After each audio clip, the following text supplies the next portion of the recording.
Hey everyone, good to see you. Hopefully Monday went well.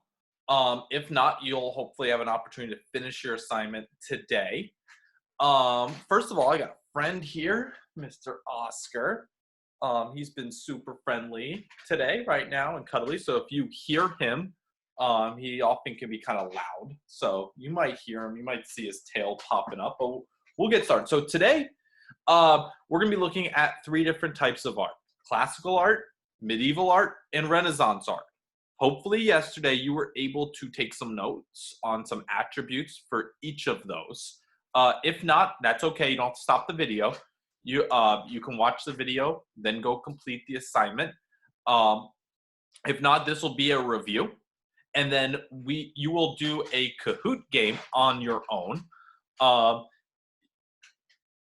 in the Kahoot game, you're going to have to identify whether the piece of art is classical art, medieval art, or Renaissance art. Okay, so you know it's going to be one of those three. We'll kind of review some of the attributes now. You also can use your textbook. The Kahoot's not going to be timed, right? So you're going to have as long as you need to answer the questions. So you can use your textbook. You can go back, watch this video if you need to. So take your time, try to get the correct answers. I will be giving a shout out to whoever the top 5 finishers are on my next video. So look forward to doing that and shouting you all out. All right, so let's go ahead and get started. I'm going to share screens with you all. Give me 1 second. All right, now you can see my screen. We will go here and we will start. So first is classical art. This is the art from about 500 BC to 600 CE, right? Or BC and AD. This is basically, you think of the ancient Romans, the ancient Greeks. We talked about the end of the Roman Empire a little bit early in the year. You all learned hopefully about the ancient Romans, ancient Greeks in 6th grade history. A few things to know about classical art.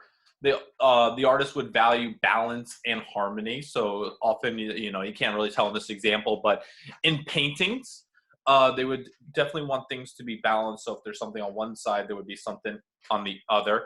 One thing you can take a look at this particular statue right here is that the figure is very lifelike, but at the same time is made to look perfect, right? If you look at ancient Roman or ancient Greek sculptures, you'll often think that, everybody looks kind of like a Greek god, right? They're ripped, they're strong.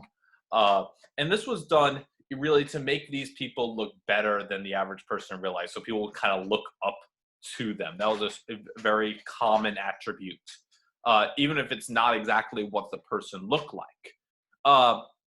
People were often nude, right? So they wouldn't be wearing clothes, or they would be wearing togas or robes, right? So this particular statue, this person is nude.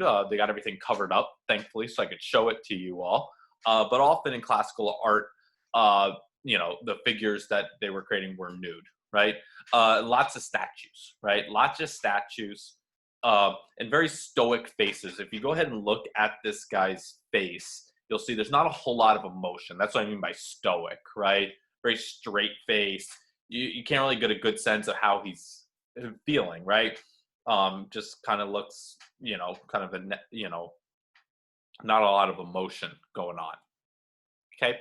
So if we move to medieval art, right? We talked about the Middle Ages, medieval ages in Europe. So about 500 to 1300 CE. Stained glass windows were very common. Also, most of the art was religious based, right? Particularly Christianity, right? Christianity being the major religion in Europe. So you'd see a lot of paintings of Jesus.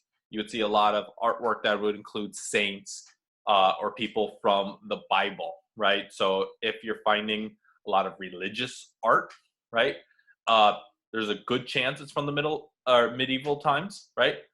Could be from the Renaissance. In the Renaissance, they still made religious art, but medieval art is certainly known for being religiously inspired. One other thing is that the important figures in religious art, right? So if it's a religious figure, maybe Jesus, they were often made larger than the people in the rest of the painting, right? Or they would be put in the middle. They would be the focus of the painting.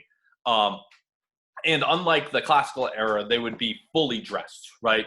In medieval art, people are wearing clothes.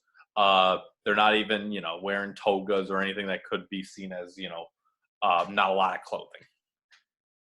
And the last type that we went over is Renaissance art. Our whole next unit is going to be on the Renaissance period from the 1300s to the 1600s, right? Um, and they emphasize people and nature kind of in their artwork, right? On top of religion, right? But they kind of had more of a balance than the medieval era. The medieval times, almost all the art was religiously based, right?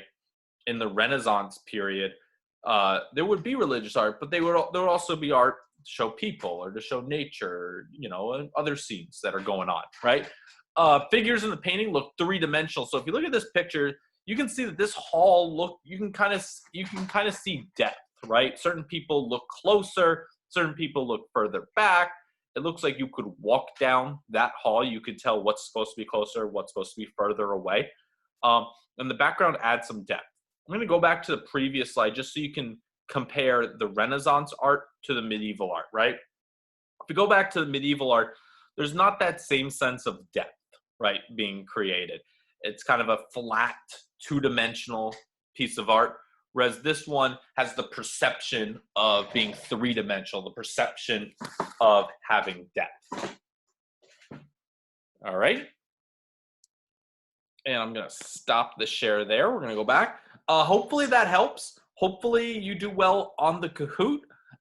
Feel free to play it more than once if you want. Let's say you don't do super well the first time, you want to give it another shot. That's totally okay. And I look forward to continuing this. I know this is new for a lot of people. So if you have any questions, please comment on Google Classroom. I'm checking that. I've got notifications to my phone. So I should be able to answer any questions that you have, hopefully relatively quickly. All right. Again, hope you're doing well. Good luck on Kahoot. I will give a shout out to whoever wins in my next video. All right. Peace.